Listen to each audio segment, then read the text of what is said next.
आता पावसाळा सुरू झाला आहे, तर पावसाळ्यात सकाळची घाई खूप होते डब्याची. त्या डब्याला असा प्रकारचा पौष्टिक जर तुम्ही नाश्ता मुलांना दिला तर खूप छान आहे. फक्त सकाळच्याच वेळेस नाही तर संध्याकाळच्या वेळेससुद्धा मुलांना हा नाचणीचा आणि ड्रायफ्रुट्सचा लाडू एक जरी लाडू खाल्ला ना तरी खूप आरोग्यदायी आहे. नमस्कार मंडळी, मी नेहाच महाराष्ट्र व्लॉग्स या माझ्या मराठी यूट्यूब चॅनलवर तुमच्या सर्वांचं खूप खूप मनापासून स्वागत करते. तुम्हाला मी मागच्या एका व्हिडिओमध्ये मी माझ्याबद्दल थोडीशी माहिती दिलेली होती की मी माझ्या घरातून फूड ऑर्डर्स घेते. ज्या त्रिशाला सांभाळून घरातली कामं करून मी घेते त्या ऑर्डर्स. तर मागचे 4 वर्ष झाले मी या फूड ऑर्डर्स घेत आहे. तर आता त्रिशा थोडीशी मोठी झालेली आहे, तर आता मी या ऑर्डर्स ज्या आहेत ना त्या वाढवायला सुरुवात केलेली आहे. म्हणजे जरा जास्त प्रमाणात घ्यायला पण आता सुरुवात केलेली आहे. तर याच्यामध्ये मी पुरणपोळ्या करून देते, मोदक करून देते, कोणाला स्वयंपाक करून द्यायचं असेल किंवा पोळी भाजीची साधी कोणाला ऑर्डर हवी असेल तर तसं पण मी करून देते.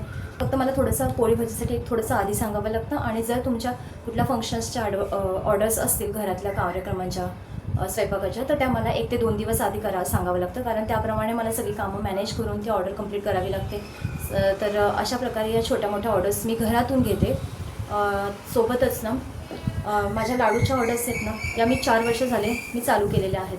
तर त्या लाडूच्या सीझन म्हणजे सगळ्या सीझनसाठी त्या लाडूच्या ऑर्डर्स माझ्या कंटिन्यू ठेवलेल्या आहेत. म्हणजे असं नाही की फक्त दिवाळी पुरतीच मर्यादित आहे ही लाडूची ऑर्डर. ही मी कधीही कोणाला सगळ्या प्रकारचे लाडू हवे असतील फंक्शनसाठी किंवा काही कार्यक्रमांसाठी तर ते करून देऊ शकते मी.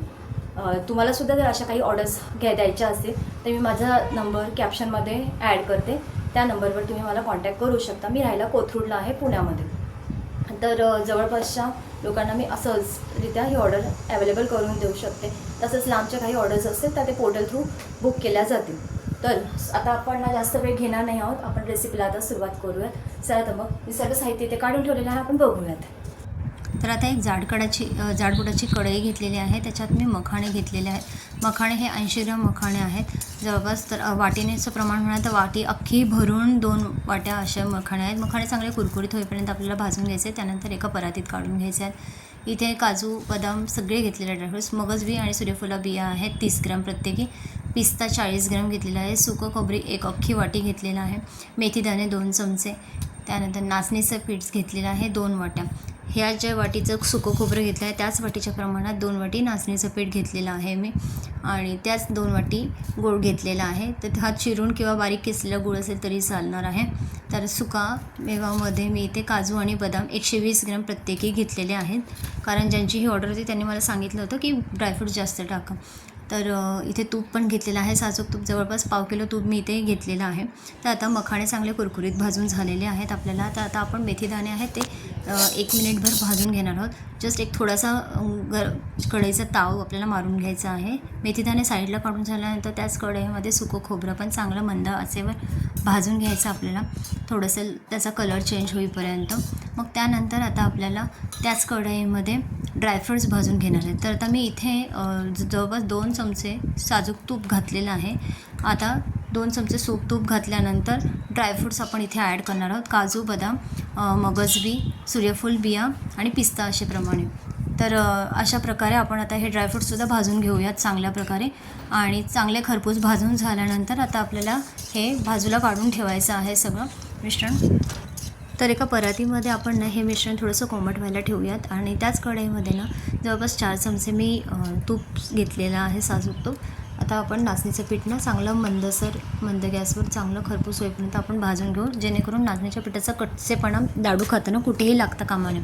तर आता लाडूचं पीठ हे जे भाजतो आहे ते भाजत असताना आपल्याला तुपाचा आवश्यकतेप्रमाणे वापर करायचा आहे. तर हे ड्रायफ्रूट्स, सुकामेवा आणि मखाणा आणि जे सुकं खोबरं तुम्हाला दिसते ना व्हिडिओमध्ये, त्याची सगळी मिक्सरला आपण पावडर करून घ्यायची आहे. तर नाचणीचं पीठ जेव्हा भाजतो ना थोडेसे पेशन्स लागतात. जवळपास 20 ते 25 मिनटं मला लागले आहेत तेवढ्यासाठी. मेथी पावडर घेतलेली आहे, ही मिक्सरला बारीक करून घेतली आहे. त्यात नाचणीच्या पिठाबरोबर आपण ही पण चांगली भाजत घेणार आहोत, कारण नाचणीचं पीठ बऱ्यापैकी चांगलं आपलं भाजून झालेलं आहे. तुम्ही बघू शकता तूप चांगलं सुटलं आहे. इथेच ना खारीक पावडरसुद्धा मी वापरलेली आहे. मगाशी खारीक पावडर स्टार्टिंगला सांगायचं राहून गेलं तुम्हाला. तर इथे 1 वाटीभर खारीक पावडर मी वापरली, 1 वाटी आणि वरती अर्धी वाटी घेतलेली आहे. त्यानंतर गुळाचा पाक करायचा होता, तो गुळाचा पाक पण मी केला आहे. तर गुळाचा पाक करताना थोडंसं पाणी आपल्याला इथे घालायचं आणि पाक करून घ्यायचा आहे. पाक शिजवायचा आणि नुसतं गुळ वितळेपर्यंतच पाक करून घ्यायचा. आणि त्यानंतर आता पाक सगळा या मिश्रणावर ॲड करून झाल्यानंतर आपल्याला उलटण्याच्या साहाय्याने किंवा चमच्याच्या साहाय्याने हे सगळं मिश्रण जे आहे ते एकजीव हाताने हलवून घ्यायचं आहे पहिले. आणि मग त्यानंतर थोडंसं कोमट झाल्यानंतर इथे आपल्याला हाताने जरी हलवलं तरीही चालणार आहे. स्टार्टिंगला थोडंसं चमच्यानेच हलवून घ्यायचं, कारण पाक जो असतो गुळाचा तो खूप गरम असतो. तर आता थोडंसं कोमट झाल्यानंतर असं हाताने मी व्यवस्थित एकजीव करून घेत आहे, जेणेकरून गुळाचा पाक सगळीकडे लागेल. तर अशा प्रकारे आता आपण लाडू वळायला सुरुवात करूयात. आणि जेव्हा तुम्हाला असं वाटतं ना, तर स्टार्टिंगचे लाडू असल्यामुळे लाडू होतात पटापट घेऊन, पण नंतर जसा गुळ मुरतो त्याच्यात, तसं गुळाचा वापर आपण केल्यामुळे ना काय होतं माहिती आहे का, लाडू वळायला थोडंसं कठीण जातं. मग त्यावेळेस काय करायचं, थोडंसं मिक्सरमधनं थोडं सारण घ्यायचं, मिक्सरमध्ये थोडंसं क्रश करायचं आणि मग लाडू वळायचा. किंवा तुम्ही डायरेक्टली पातळ तूप घालून लाडू वळायला ह्याच्यातनं सुरुवात केली ना या पिठात, तरीही चालू शकतो. हा माझा पहिला लाडू झालेला आहे. तर असेच मी माझे पटापट ना सगळे लाडू वळून घेणार आहे. तर अशा प्रकारे हे लाडू वळून झालेले आहेत माझे. तर हा आजचा व्हिडिओ लाडूचा तुम्हाला कसा वाटला माझा, मला नक्की कमेंट करून सांगा. हा व्हिडिओ आवडला असेल तर लाईक करा, शेअर करा. जर तुम्ही माझ्या चॅनलवर नवीन असाल तर चॅनलला सबस्क्राईब करायला विसरू नका. तर ही हेल्दी लाडूची रेसिपी तुम्ही नक्की ट्राय करून बघा. Bye bye.